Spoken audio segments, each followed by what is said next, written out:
Hello दोस्तों, अगर आप पावर सिस्टम का पढ़ाई कर रहे हैं तो आपके लिए सबसे इंपॉर्टेंट हो जाएगा पावर सिस्टम समझने के लिए। पावर सिस्टम में कौन से मेजर कंपोनेंट है, उसकी क्या फंक्शन है, क्या फीचर्स है, ये सब कुछ देखने के बाद आपको पावर सिस्टम में इंटरेस्ट बनना स्टार्ट हो जाएगा। चलो दोस्तों, आज इस वीडियो में हम alternator, exciter, voltage regulator, bus bar, power transformer and current limiting reactor, सारे इसके सारे फंक्शन, इसके फीचर्स वो कहाँ कनेक्ट किए जाएंगे पावर सिस्टम में, उससे हमें power system, overall power system समझने में काफी आसानी होगी। चलो शुरुआत करते हैं पहले अल्टरनेटर दोस्तों, ये डिवाइस से पावर जनरेट करने के लिए हम इसका इस्तेमाल करते हैं पावर स्टेशन में। हाइड्रो पावर स्टेशन में हाइड्रो अल्टरनेटर होता है, turbo alternator thermal power station में होता है। उसका रेटिंग हम मेगावाट में पावर जनरेशन कंसीडर करते हैं। कुछ जनरेटर छोटा कम पावर प्रोड्यूस करेंगे, कुछ जनरेटर ज्यादा पावर भी प्रोड्यूस कर सकते हैं। इसके फीचर क्या होंगे दोस्तों अल्टरनेटर में हैव हॉरिजॉन्टल और वर्टिकल कॉन्फ़िगरेशन। यस, इसका रोटर के हिसाब से, रोटर हॉरिजॉन्टल में है या वर्टिकल में, इस हिसाब से इसका कॉन्फ़िगरेशन दोनों हाइड्रो अल्टरनेटर, टर्बो अल्टरनेटर दोनों का हम इस्तेमाल करते हैं। में हैव हॉरिजॉन्टल और वर्टिकल कॉन्फ़िगरेशन ऑफ रोटर, ये रोटर के हिसाब से कॉन्फ़िगरेशन बनता है। हॉरिजॉन्टल कॉन्फ़िगरेशन, वर्टिकल कॉन्फ़िगरेशन में स्पीड अलग अलग मिलेगा दोस्तों आपको, हाई स्पीड, लो स्पीड मशीन, इससे हम अंदाजा लगा सकते हैं। The alternator used in conjunction with impulse turbine. Yes, alternator अगर इंपल्स टर्बाइन है उसके साथ in connection, have horizontal configuration हमें मिलेगा रोटर का। While those used with Francis and कैपलन turbine have vertical configuration. Yes दोस्तों, हॉरिजॉन्टल कॉन्फ़िगरेशन के लिए इंपल्स टर्बाइन चाहिए, वर्टिकल कॉन्फ़िगरेशन के लिए फ्रांसिस एंड कैपलन टर्बाइन हमें चाहिए वर्टिकल कॉन्फ़िगरेशन में। अब हम स्पीड के बारे में जानेंगे। Low speed 50 to 500 RPM for vertical machine. Yes दोस्तों, वर्टिकल मशीन के लिए स्पीड काफी कम हो जाएगा, 50 to just 500 RPM. Synchronous speed NS is equal to 120 F by P. Yes दोस्तों, ये स्पीड नंबर ऑफ पोल के ऊपर डिपेंड होगा। जनरली हमारी फ्रीक्वेंसी 50 है, 50। So large number of pole, synchronous speed, the speed of the synchronous machine और alternator becomes smaller and smaller. So इस machine के लिए हम अल्टरनेटर, ये हाइड्रो अल्टरनेटर के लिए 6 to 120 पोल कंसिडर किए जाएंगे। So number of pole will be larger and speed will be very small, very minimum. So low speed machine, ये हाइड्रो अल्टरनेटर को हम लो स्पीड मशीन कहेंगे, उसका स्पीड लो होता है। क्यों लो होता है इसकी वजह भी मैं बताऊंगा। लो speed 50 to 500 RPM for which configuration, vertical machines. So 50 to 500 RPM ये स्पीड वर्टिकल मशीन्स के लिए है, and 100 to 1000 RPM for horizontal machines. Horizontal machine के लिए स्पीड थोड़ा ज्यादा मिलता है।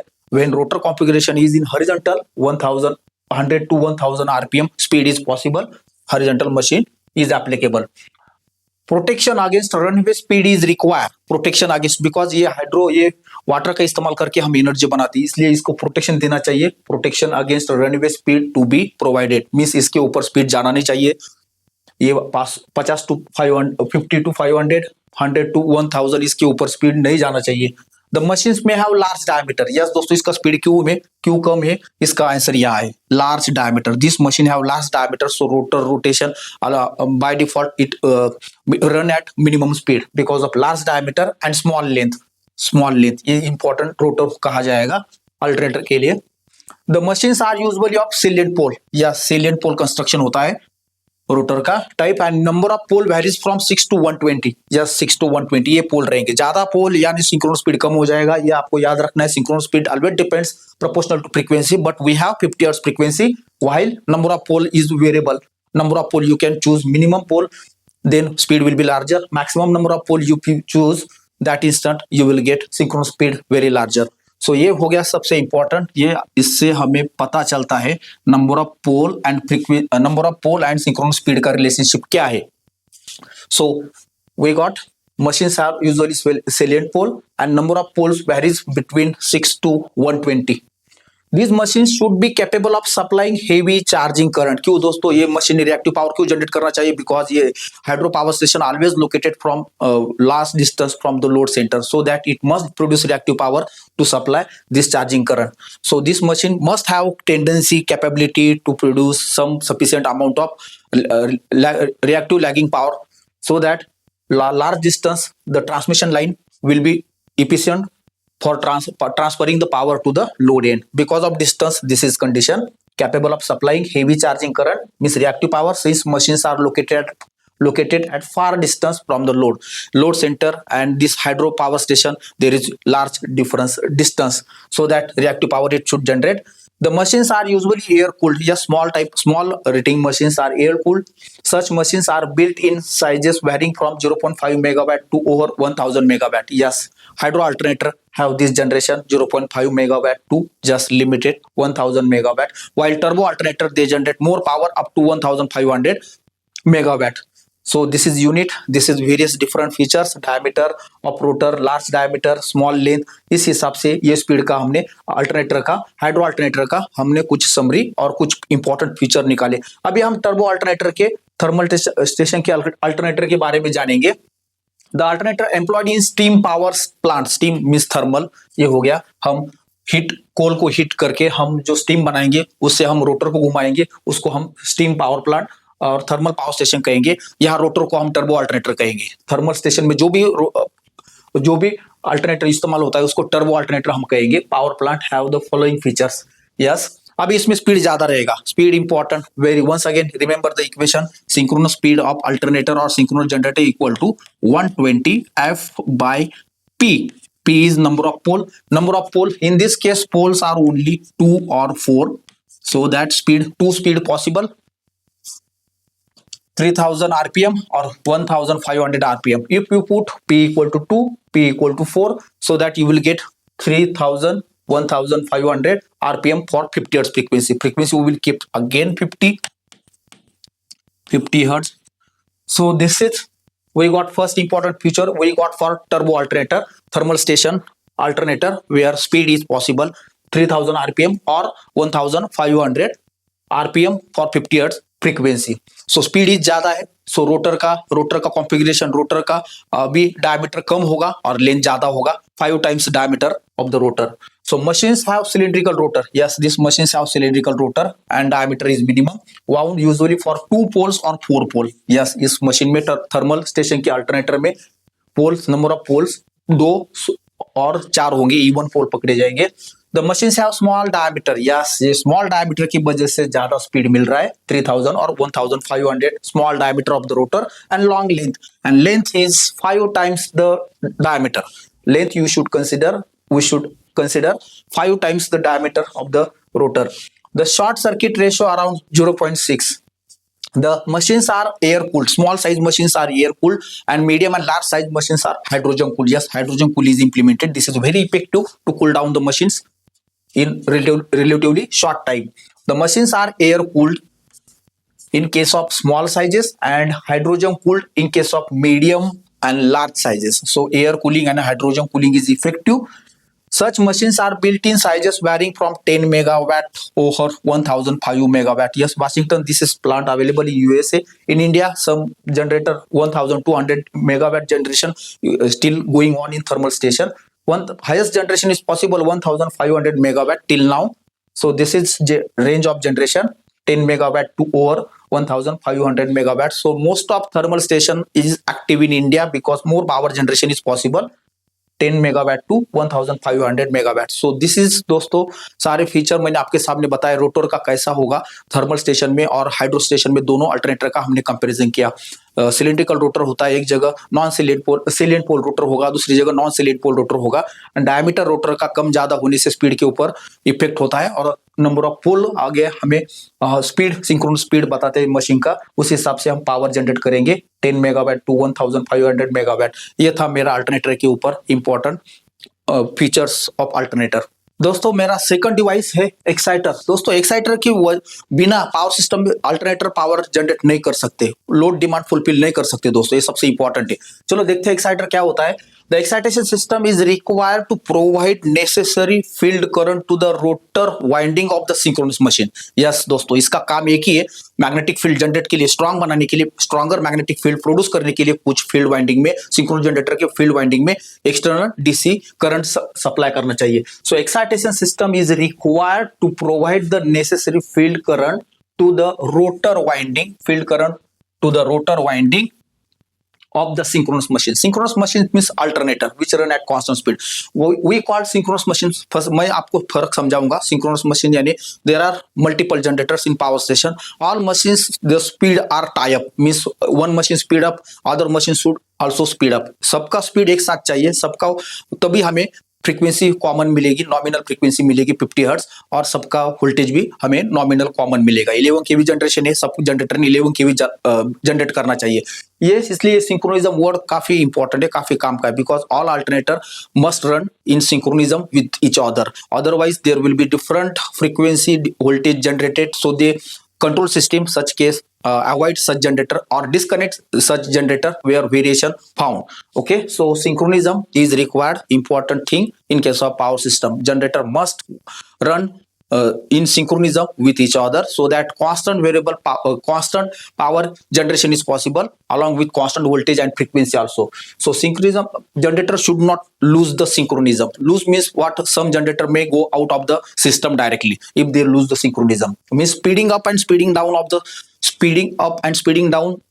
of alternators is a very sometimes it is considered as a fault also in power system, because one generator speeding at higher speeding and another generator not speeding, it means one generator have to be disconnected from the system because of variation in output power or output voltage and frequency.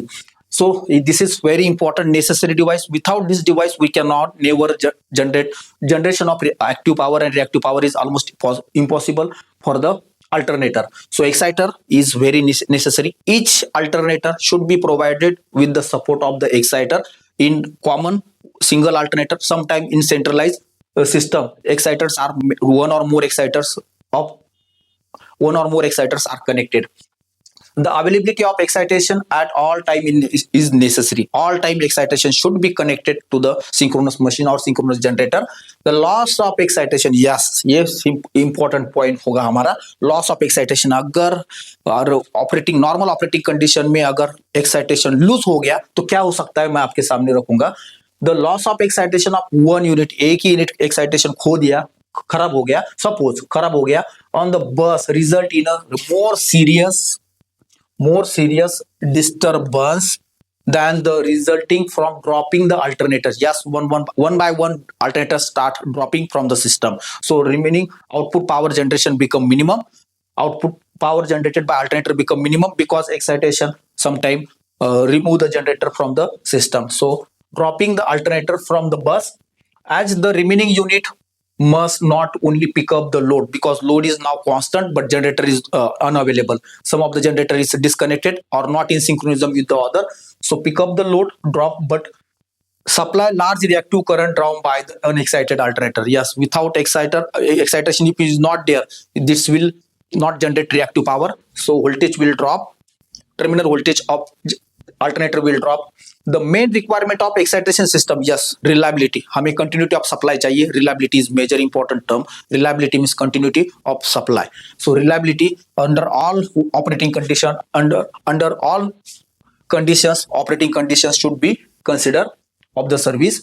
Simplicity of control. Yes, control should be simple. Yes, we have to regulate, we have to control voltage, we have to make voltage constant, nominal, so that under excitation, over excitation, we can control voltage very easily. So simplicity. This exciter helps because its construction and working is very simple. So simplicity of control. Control is very easy because we have to just control the power factor so that output voltage will be maintained.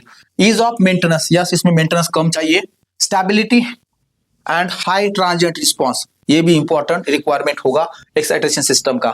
The amount of excitation required, yes, किसके ऊपर depend है? Generally दोस्तों power factor के ऊपर. जब power factor कम होगा, power factor के आपको फायदे पता होंगे और ड्रॉबैक भी पता होंगे. जब भी पावर फैक्टर कम होगा, करंट ज्यादा होगा. यस, अंडर सच सिचुएशन हमें ज्यादा एक्साइटेशन की जरूरत पड़ती है जब पावर फैक्टर कम होगा. जब power factor is higher power factor, excitation requirement is very very minimum. So ये इंपॉर्टेंट पॉइंट होगा. The amount of excitation required depends on the load current. Yes, load current and power factor we have relationship. Power factor low, load current high. Power factor high, load current low.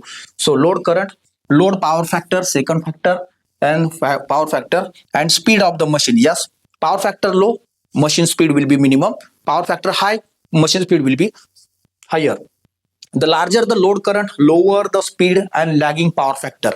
Yes, ये important है। Larger the load current ज्यादा जब भी होगा तो lower speed होगा machine का, because power factor is low, speed lower, lagging power factor and more excitation is required. Yes, ज्यादा एक्साइटेशन तभी लगेगा। अगर पावर फैक्टर अच्छा है तो एक्साइटेशन की जरूरत, excitation should be connected but it should be very minimum. Excitation लगेगा मगर कम लगेगा, मगर it should be connected, it should not be disconnected from the system. So ये हो गया एक्साइटर का another benefit. Excitation system may be individual one. Yes, individual यानी एक अल्टरनेटर एक एक्साइटर उसको प्रोवाइड कर दो। अगर मेरे पास अगर सेंट्रलाइज सिस्टम है, सेंट्रलाइज सिस्टम में मैं 4-5 एक्साइटर इस्तेमाल करके एक ही बस से सबको मैं फील्ड करंट प्रोवाइड कर सकता हूँ। So in which each alternator is provided with its own exciter, यानी एक अल्टरनेटर एक एक्साइटर दे दो in form of small generator on an extension of the main shaft. और next is this is individual exciter. This is centralized excitation system having two or more exciters feeding bus bar to which alternator are connected. Yes, two possibilities है। एक तो single alternator को एक exciter दे दो, नहीं तो सारे अल्टरनेटर को एक सेंट्रलाइज सिस्टम में एक्साइटर को कनेक्ट करो, 2, 4, 5 जो भी कुछ है, और नेसेसरी फील्ड करंट सब अल्टरनेटर को प्रोवाइड कीजिए। सेंट्रलाइज, इसको कहेंगे हम centralise excitation. Next, the centralise excitation system is cheaper. ये सस्ता होगा क्योंकि एक ही जगह सारे एक्साइटर होंगे, और जिसको कम लगे, जिसको एक्साइटेशन कम लगे ज्यादा लगे, हम वेरिएशन कर सकते हैं। So excitation system is cheaper arrangement, but the fault अगर इस केस में हो गया तो पूरा एक्साइटेशन सिस्टम फेल हो जाएगा, because this is centralize system. So यहाँ फॉल्ट नहीं होना चाहिए बस only, otherwise this is cheaper arrangement, just only problem fault in this system adversely affect all the alternator. सबके ऊपर इसका इफेक्ट जाना जाएगा। The individual excitation system is widely use. Individual यानी एक अल्टरनेटर, सबसे इंपॉर्टेंट यही है, एक अल्टरनेटर उसके साथ एक एक्साइटर दे दो, वो दोनों देख लेंगे, संभाल लेंगे, पूरा मैनेजमेंट कर लेंगे, वोल्टेज पावर सब कुछ देख लेंगे। ऐसा ये चीपर, ये सस्ता है, चीपर है, बट इसमें फॉल्ट का अगर हो गया तो पूरा जनरेशन ठप हो जाएगा, पूरा जनरेशन कुछ भी नहीं रहेगा बचेगा हमारे पास। The excitation system can be broadly classified as DC. Yes, हमारे पास DC एक्साइटेशन है, AC एक्साइटेशन और स्टैटिक एक्साइटेशन। हम 3 एक्साइटेशन देखेंगे। हम DC एक्साइटेशन, ज्यादा से ज्यादा DC एक्साइटेशन का हम इस्तेमाल करते हैं। AC इसमें खर्चा ज्यादा आता है buses and static excitation system में। DC excitation system it has 2 exciter. DC excitation में क्या होगा, 2 एक्साइटर होंगे और main exciter and pilot exciter. So क्या फंक्शन होगा मेन एक्साइटर का? Main exciter is generally separately excited DC generator and small pilot exciter. The compound wound self excited DC generator. ये हो गया हमारा DC एक्साइटेशन के बारे में। The main and pilot exciter can be either driven by main shaft और separately driven by motor. ये हो गया। मैं एक ही एक्साइटेशन सिस्टम का करूंगा कंपैरिजन, बाकी आप जान लीजिए AC एक्साइटेशन क्या होता है एंड स्टैटिक एक्साइटेशन क्या होता है। So DC excitation, this is DC excitation, we have this main exciter and pilot exciter, both we are using for the providing necessary field current to the rotor winding of synchronous generator.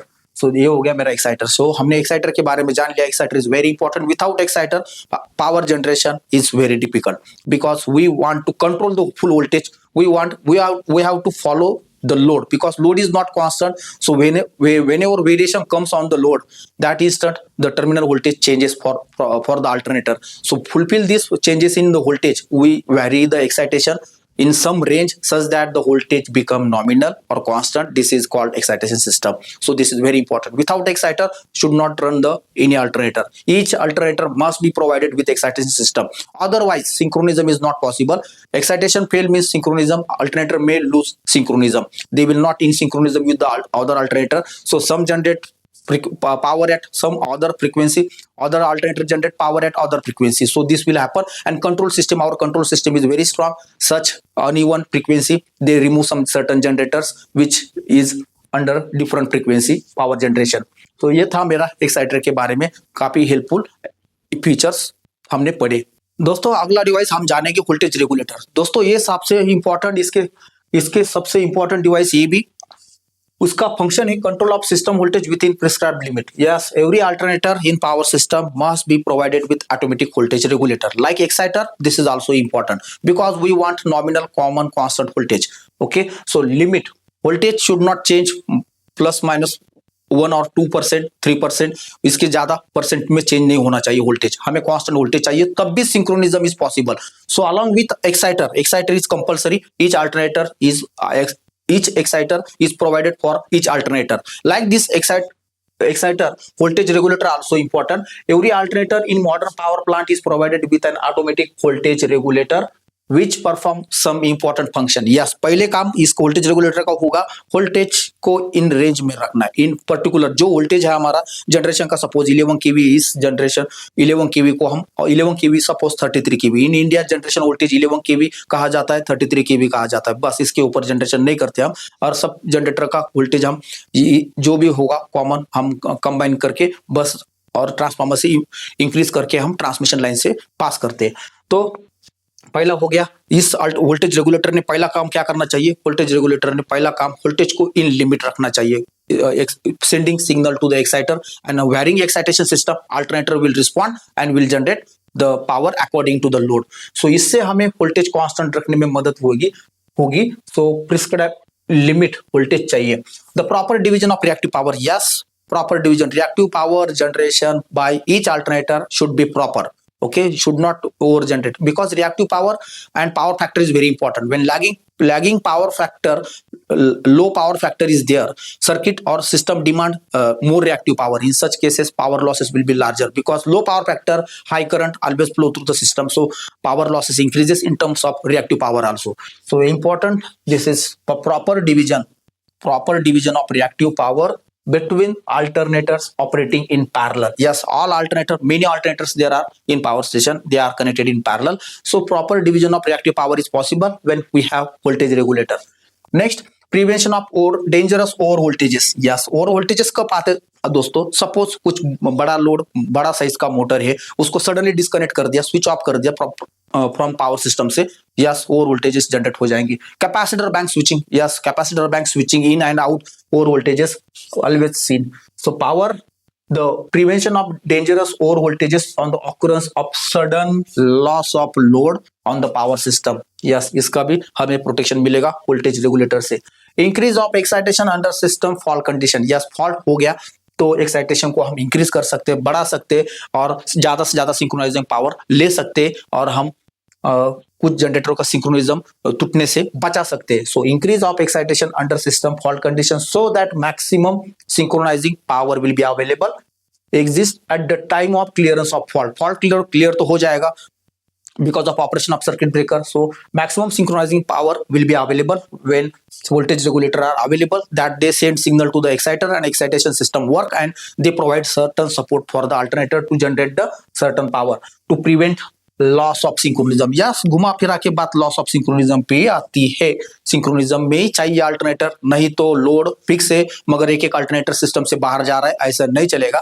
Load हमेशा power system में load को और generation को match किया जाता है, इनको equal रखा जाता है। लोड बढ़ गया जनरेशन बढ़ाना पड़ता है, लोड डाउन हो गया जनरेशन को भी कम करना पड़ता है।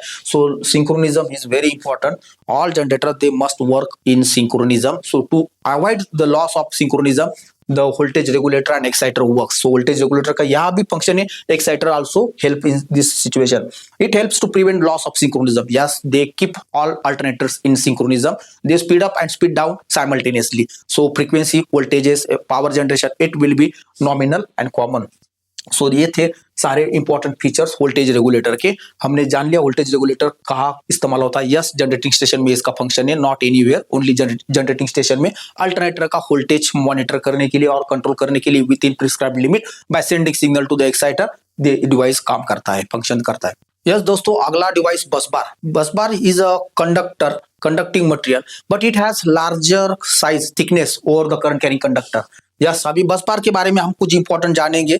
इंपॉर्टेंट बसबार पहले तो हम हमेशा एल्यूमिनियम कंडक्टर का ही मानेंगे। जस्ट थिकनेस इसका रेक्टेंगुलर बार होता है, थिकनेस ज्यादा होती है, साइज ज्यादा होती है, लेंथ लंबाई में 5-6 मीटर तक बसबार जा सकता है एंड उसका थिकनेस ज्यादा आ सकता है। So busbar term is used for a main bar or main conductor where multiple connections can be made, switches can be connected, other equipment, other part of the power system can be connected. So combination here, lot of space is available when we have bus bar arrangement. So main bus or conductor carrying an electric current to which many connections may be made or may be possible. Multiple connection bus bar से हम ले सकते हैं because bus bar can be 5 to 6 meter long such that multiple devices can be connected at one common bus bar. So bus bar are used for connecting various switches and other equipment in power station or in substation into various arrangement. Yes, important हो जाता है बस बार. One बस is usually, now बस बार में दो type के होते हैं, main bus and the other auxiliary और ट्रांसफर. इसको हम ऑक्सिलरी और ट्रांसफर बस कह सकते हैं. द मेन बस में हैव मेजरिंग इंस्ट्रूमेंट. इसमें मेजरिंग इंस्ट्रूमेंट भी आएंगे, ammeter, voltmeter, energy meter, power measurement meter, watt meter, like this measuring instrument आएंगे. रिले आएंगे, प्रोटेक्शन के रिलेटेड रिले आएंगे associated with it. The bus bar used in substation are usually rectangular cross section. Yes, इसका rectangular cross section होना चाहिए. ये ऐसा rectangular cross section, ज्यादा से ज्यादा होलो सर्कुलर भी चलेगा, हॉलो सर्कुलर भी क्रॉस सेक्शन चलेगा, मगर जनरली ऐसा रेक्टेंगुलर क्रॉस सेक्शन का बस बार पावर सिस्टम में देखा जाता है. और उसकी लंबाई लगभग 4 to 5 मीटर का हम लेंगे, कंसिडर करेंगे. ये हो गया मेरा बस बार रेडी, 4 to 5 मीटर लॉन्ग. ये हो गया बस बार एल्यूमिनियम कंडक्टर. इसका क्रॉस सेक्शन ज्यादा से ज्यादा रेक्टेंगुलर देखा जाएगा हमेशा एप्लीकेशन में. कहीं भी round tube also possible, certain application round tube also useful, round solid bar also possible, square tube also possible, square like this square tube ऐसा बस बार भी हो सकता है. The bus bar are usually of aluminium. Yes, aluminium का फायदा होगा, इसको silver coating करके हम इसका mechanical strength and other property improve कर सकते हैं. उसके ऊपर ऑक्सीडेशन लेयर नहीं होगा, करोजन नहीं होगा. सो ये केयर लेते हैं हम. बस बार हमेशा एल्यूमिनियम का पाया जाएगा क्योंकि इसका थिकनेस साइज ज्यादा होगा, लंबाई ज्यादा होगी, 4 से 5 मीटर तक. कॉपर नहीं परोड़ेगा, कॉपर का कॉस्ट ज्यादा आता है. इसकी कंडक्टिविटी, अगर साइज बढ़ता है, इसका क्रॉस सेक्शन बढ़ता है तो कंडक्टिविटी अच्छा मिल जाएगा, कॉपर कंडक्टर से भी बेहतर. सो इसका जनरली बस बार का हम एल्यूमिनियम का इस्तेमाल करते हैं.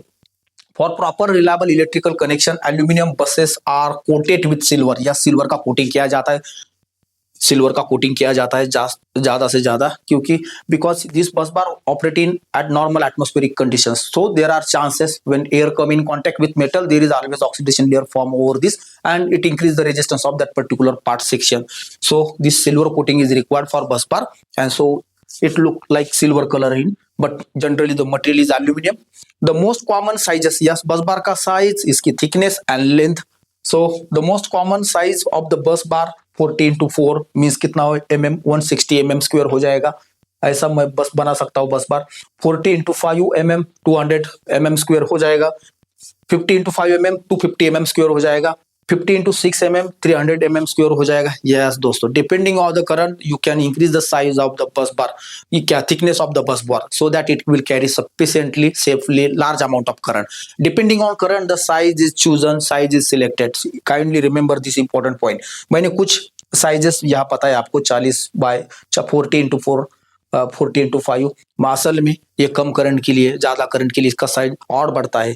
सो ये 300 mm स्क्वायर, 1000 mm स्क्वायर तक भी बस बार जा सकता है, because some time in power system there the current flow is very large. In that case this is not sufficient. So according to current in a system the bus bar is chosen and its size and thickness is chosen, its length is chosen. So important because bus bar there are multiple connections, measuring instrument comes, switches comes, and other equipment also possibility that can be directly connected across the bus bar.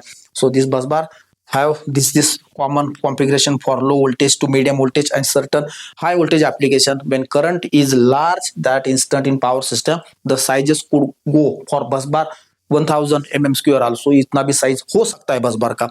तो बस बार के बारे में हमने जान लिया. बस बार ऐसा कंडक्टर है, मेटल है, हमारे पास एल्यूमिनियम का बनाया जाता है. उसका rectangular form, square form, hollow circular form, ऐसा हम उसको शेप देके करंट के हिसाब से उसका rating, current ampere, current carrying capacity के हिसाब से उसका साइज डिफाइन होता है. एंड इसको करंट ज्यादा से ज्यादा करंट कैरी करना पड़ता है, इसलिए पिघल ना जाए, इसलिए इसका थिकनेस हम ज्यादा कंडक्टर के हिसाब से प्रोपोर्शनल ज्यादा रखेंगे हम इसका. ये हो गया बस बार का. मैं पिक्चर बना के दिखाता हूँ. दिस इज रेक्टेंगुलर साइज बस बार. ये हमारे पास रेडी हो गया. एंड करंट के हिसाब से इसका साइज बदलता रहता है. ज्यादा करंट, कम करंट के लिए कम साइज चूज किया जा सकता है, ज्यादा करंट के लिए ज्यादा साइज हमेशा बेटर रहेगा. ये हो गया मेरा बस बार रेडी, रेक्टेंगुलर साइज. ये था बस बार के बारे में. दोस्तों पावर सिस्टम में ट्रांसफार्मर का एक ही काम है, या तो वोल्टेज को बढ़ाओ या तो वोल्टेज को कम करो। ये नॉर्मल काम ट्रांसफार्मर फंक्शन करता है। Step up voltage, step down the voltage. अभी पावर ट्रांसफार्मर आपने सुना होगा, डिस्ट्रीब्यूशन ट्रांसफार्मर सुना होगा, इंस्ट्रूमेंट ट्रांसफार्मर भी सुना होगा। Normal distribution transformer which is connected to the load side, load end, and instrument transformer the in power system to measure certain current and voltages, high voltages with the help of instrument transformer। आपने ये भी सुना होगा। अभी difference क्या है सब में, मैं पावर ट्रांसफार्मर का और डिस्ट्रीब्यूशन ट्रांसफार्मर का ऐसा कंपैरिजन करूंगा आपको पावर ट्रांसफार्मर और डिस्ट्रीब्यूशन ट्रांसफार्मर समझ में आएंगे। दोस्तों पहला काम, इस ट्रांसफार्मर का भी फंक्शन वही है जो नॉर्मल ट्रांसफार्मर करता है, कुछ थोड़े चेंजेस इसके वाइंडिंग कॉन्फ़िगरेशन में किए गए। और ये ट्रांसफार्मर हमेशा 24 आवर सिस्टम में नहीं रहेंगे दोस्तों। ये 5 घंटे 6 घंटे के लिए इनका इस्तेमाल होता है और ये बदलते रहते हैं। मैं अच्छा लगा इसको अंदर सिस्टम में डाल के दूसरा उसको 6 घंटे बाद निकाल के दूसरा ट्रांसफार्मर को मैं सर्किट में डाल सकता हूँ। ऐसा इनका रोटेशन किया जाता है पावर सिस्टम में। So power transformer are used for stepping up voltage at the generating station। Yes, generation हमारा देखा जाए तो 11 kV 33 kV इतना ही जनरेटेड वोल्टेज होगा हमारा मैक्सिमम। इस वोल्टेज को अगर हमें लॉन्ग डिस्टेंस तक भेजना है तो ये नहीं जा पाएगा, इसलिए पावर ट्रांसफार्मर का इस्तेमाल करके हम इस वोल्टेज को इतना बढ़ा सकते हैं। हम लगभग 400 kV तक भी इसका लेके जा सकते हैं पावर ट्रांसफार्मर से हम। Stages, there are many stages available. So this transformer basically is step up transformer। our distribution transformer is step down transformer। it has to drop the voltage, it has to step up the voltage। generally power transformer also sometimes drop the voltage level when industry need voltage at 132 kV। power transformer is helpful at the distribution end। so usually naturally cooled oil emitters known as on type 2 winding 3 phase transformer are used up to the rating 10 MVA। yes, 10 MVA तक rating का capacity rating के लिए हम कौन सा power transformer का naturally means air cooling आएगा। इसके ज्यादा ऊपर रेटिंग आया तो दूसरा कूलिंग हम ऑयल कूलिंग कर सकते हैं। ट्रांसफार्मर ऑयल इस्तेमाल करके oil cooling, oil immerse oil रहेगा हमेशा। Known as on type 2 winding 3 phase transformer होता है ये पावर सिस्टम में up to 10 MVA। The power transformer have large inherent reactors. Yes, मैं अभी कंपैरिजन पे आता हूँ, सीधे मुद्दे की बात करता हूँ मैं। डिस्ट्रीब्यूशन ट्रांसफार्मर में इफिशिएंसी ज्यादा इफिशिएंसी चाहिए। पावर ट्रांसफार्मर का इफिशिएंसी से कुछ लेना देना नहीं, रेगुलेशन से भी कुछ लेना देना नहीं। इसका काम वोल्टेज को बढ़ाते जाओ। सो इसका वाइंडिंग का डिजाइन ऐसे किया जाता है, इसका वाइंडिंग का रिएक्टर्स ज्यादा सेट करके उसको करंट लिमिटिंग रिएक्टर्स का फंक्शन दिया जाता है दोस्तों पावर ट्रांसफार्मर को। यानी ये ट्रांसफार्मर हमेशा सर्किट में आउटसाइड रहेगा, सबस्टेशन के अंदर रहेगा, सबस्टेशन के बाहर रहेगा, मगर power system expose to normal atmospheric condition, so there are high chances of fault. In such case larger current flows, such self protection point of view the winding of power transformer have large reactance so that because you know current, what is current is generally I is equal to V by Z। so Z is equal to this V is common R plus J XL। मैं impedance को ये मानूंगा। अगर मुझे reactance ज्यादा अगर मिल गया तो करंट कंट्रोल करने में मुझे आसानी होगी। सो ये फंक्शन इस्तेमाल करते हैं पावर ट्रांसफार्मर के इम्पीडेंस यानी रिएक्टेंस। रेजिस्टेंस को नहीं छेड़ना, क्योंकि कॉपर वाइंडिंग है, रेजिस्टेंस को हम कमी मानेंगे। सो रेजिस्टेंस नहीं बदलेगा, मगर रिएक्टेंस अगर इसका ऐसा वाइंडिंग का टर्न का ऐसा कॉन्फ़िगरेशन किया, ज्यादा रिएक्टर्स मिलेंगे तो ये फंक्शन हमें करंट लिमिट करने के लिए आएंगे। जब भी शॉर्ट सर्किट होगा तब तो ये खुद को प्रोटेक्शन कर सकता है ट्रांसफार्मर, क्योंकि इसको 4-5 घंटे के लिए सिस्टम में रहना है, मगर ये आउटसाइड रहेगा। सो इस हिसाब से ये इंपॉर्टेंट पॉइंट मुझे मिल गया। The power transformer have large inherent reactance than distribution transformer because no issue about regulation, no issue about efficiency। distribution transformer works 24 hour where efficiency is very important and regulation also very important because customer want fixed voltage, constant voltage, but power transformer never do। सो कुछ problem नहीं, इसका reactance बढ़ा के हम efficiency को calculate मत करो transmission line stages में, जनरेशन डिस्ट्रीब्यूशन एंड में इफिशिएंसी लगेगा हमें, या कुछ जरूरत नहीं। So large inherent reactance which help in limiting short circuit current like reactor का फंक्शन है limit short circuit current, but transformer का वाइंडिंग ऐसे बनाओ यही रिएक्टर का करंट लिमिटिंग रिएक्टर का काम करेगा during the fault. The transformer of rating higher than 10 MVA are usually air blast cooled up to 10 MVA। Air blast cooling, air का इस्तेमाल करके कूलिंग फोर्स एयर का कूलिंग करके ये ट्रांसफार्मर का हम कूल कर सकते हैं।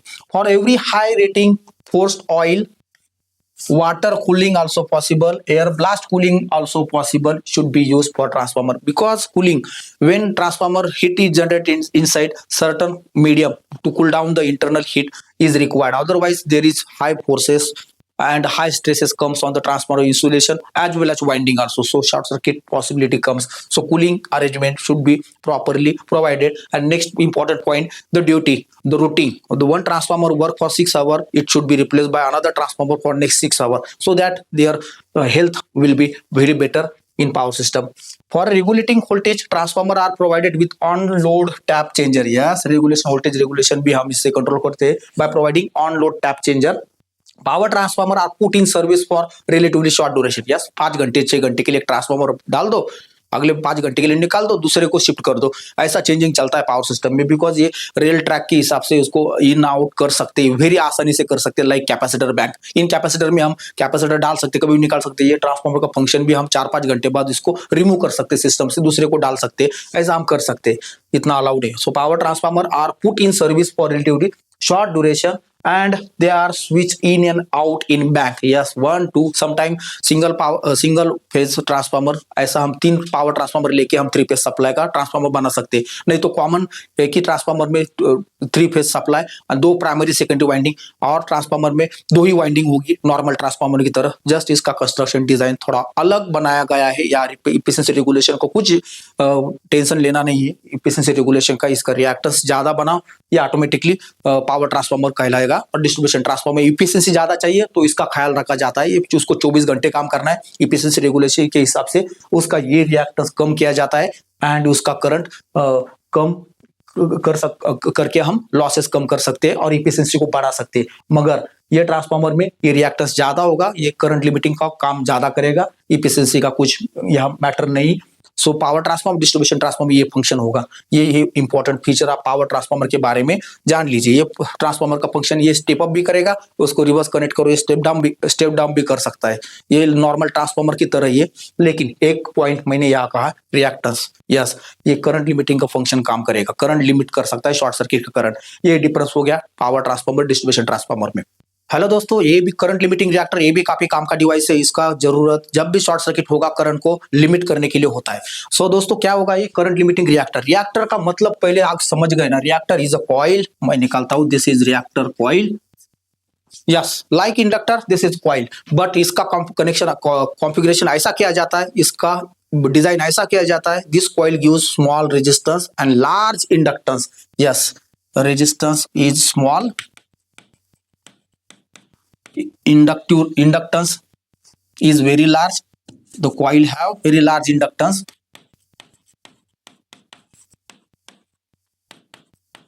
inductance large, ऐसा इस कॉइल का होगा। तो इसका करंट लिमिटिंग फंक्शन कैसे होगा मैं सब कुछ बताऊंगा। So reactor is a coil having large inductive reactance means XL, this coil is design 1 is equal to 2 pi F and L, so large inductive reactance, when you want increase the inductance, frequency is common, our supply frequency is common, so omega will remain common, but inductance you can increase by during the design.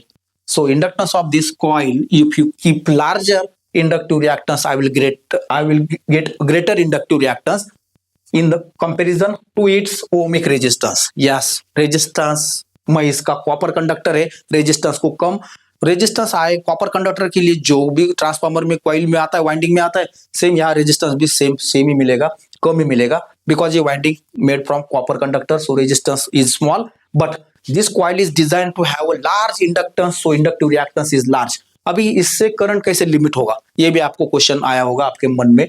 So current कैसे limit होगा, yes दोस्तों current limit, current मैं single phase system का current दिखाता हूँ, इस हिसाब से आप जान लीजिए। मैं I is equal to V/Z होता है करंट, सो Z इज मेरा Z क्या होता है, Z is equal to R plus J XL होता। सो इसमें करंट में हम पुट करके हम करंट का टेस्टिंग करेंगे। I इज इक्वल टू, मैं सिंगल फेज सिस्टम से दिखाऊंगा करंट कैसे लिमिट किया जाता है, तो आप 3 फेज सिस्टम के लिए इंप्लीमेंट कीजिए। So V by this impedance R plus J XL, ये अगर मेरा इंपीडेंस है, current is proportional to voltage, inversely proportional to this impedance. If resistance is so small but this inductive reactance is larger, this current can be limited because reciprocal, inversely proportional. So to limit this current, short circuit current. During short circuit it helps, okay, naturally normally this carry normal current, but when short circuit take place, this inductive reactance help to decrease the magnitude of the current in this transformer. So reactor is very important in order to maintain minimum value such that circuit breaker can safely function. Overrating circuit breaker does not required because of this reactor, because already reactor drops certain magnitude of the short circuit current, so that circuit breaker of minimum rating we can use in power system. So ये हो गया सबसे important. The reactor is introduced in circuit or system to limit short circuit current. Yes, इसका काम है short circuit current को limit करना. जब भी short circuit होगा reactor, पहले reactor का काम होगा उसको magnitude को कैसे भी करके कम रखना, because current proportional to voltage inversely proportional to impedance. This is coil having large inductive reactance. This part is very large. Inductive reactance in comparison with ohmic resistance, inductive reactance is large, so that it will offer opposition to flow of short circuit current. Simply short circuit current to a safe value in order to protect the electrical installation, as the resistance of the reactor in comparison with their reactance is small, so there is no effect on efficiency and regulation. Yes, resistance छोटा small है, so regulation efficiency always depends on the resistance or power loss. resistance के ऊपर regulation efficiency depend रहेगा हमेशा. so ये reactance कुछ दिक्कत तक small रहेगा. efficiency of the system will not be adversely affected. efficiency of the system, there is no effect on the efficiency, because resistance is already defined with small value of resistance is taken for this coil and inductive reactance is taken larger, so efficiency को ये affect नहीं कर पाएगा. The reactor localize the fault. yes, fault का location ढूंढने के लिए reactor कौन सा reactor कहाँ short circuit current को कम कर रहा है, इसके हम लोकेशन फाइंड कर सकते हैं. फॉल्ट का लोकेशन फाइंड करने के लिए ये भी इस्तेमाल होता है. reactor localize the fault by limiting current को लिमिट यानी कम करना, that can flow into from the healthy part of the system. जो भी शॉर्ट सर्किट करंट एक बार फॉल्ट हो गया तो शॉर्ट सर्किट करंट पाथ ढूंढेगा, जहां से कंडक्टिंग पाथ उसको मिले उस तरफ जाने की कोशिश करेगा. बीच में रिएक्टर कहीं भी उसको पकड़ लेगा शॉर्ट सर्किट करंट को और उसका मैग्नीट्यूड कम करेगा. सो ये हो गया reactor localise the fault and limiting the fault current which is flowing through the healthy part of the system. So protection point of view, reactor is very better. The reactor are also employed to protect circuit breaker. या circuit breaker के पीछे आगे पीछे हम reactor पीछे लगा सकते हैं सर्किट ब्रेकर को हम प्रोटेक्ट करने के लिए, क्योंकि सर्किट ब्रेकर का रेटिंग के हिसाब से उसका साइज बनता है. सो आप सर्किट ब्रेकर का अगर साइज कम करना है रिएक्टर इस्तेमाल करो. रिएक्टर थोड़ा करंट का शॉर्ट सर्किट करंट को कम करके देगा, सर्किट ब्रेकर का साइज कम होता चला जाएगा of the inadequate rating. The reactor helps in reducing the rating of circuit breaker. Size rating बहुत सारे सेम ही रहेंगे. सर्किट ब्रेकर का साइज कम करना है, रेटिंग कम करना है, तो रिएक्टर पहले सर्किट ब्रेकर के पीछे इस्तेमाल करो.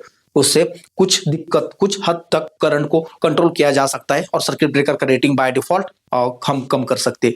ये था मेरा करंट लिमिटिंग रिएक्टर. ये कॉइल होता है, उसमें हम डिजाइन के ड्यूरिंग हम उसका ओमिक रेजिस्टेंस कम करके हम इसका इंडक्टिव रिएक्टेंस यानी इंडक्टेंस बढ़ा के हम इसका करंट लिमिटिंग का फंक्शन ले सकते हैं. करंट को लिमिट करना, शॉर्ट सर्किट करंट को, नॉर्मल करंट को नहीं. नॉर्मल करंट नॉर्मली जो फ्लो होगा, मगर शॉर्ट सर्किट करंट का मैग्नीट्यूड ज्यादा होता है नॉर्मल करंट से. सो हमें ये मैग्नीट्यूड कम करके हमें सिस्टम को प्रोटेक्शन देना है और अदर जो डिवाइसेस है उनको भी प्रोटेक्शन देना है और उनका भी रेटिंग कम करना है, साइज कम करना है. इस हिसाब से ये current limiting reactor very important है. सीरीज में कंडक्टर के सीरीज में आता है पावर ट्रांसमिशन लाइन में. इसका power loss efficiency is not affected. Why? Because resistance we have during the design we have maintained resistance minimum, only we have increased the inductance and inductive reactance so that this will not affect efficiency of the system considerably. So ये था मेरा current limiting reactor. Thank you very much.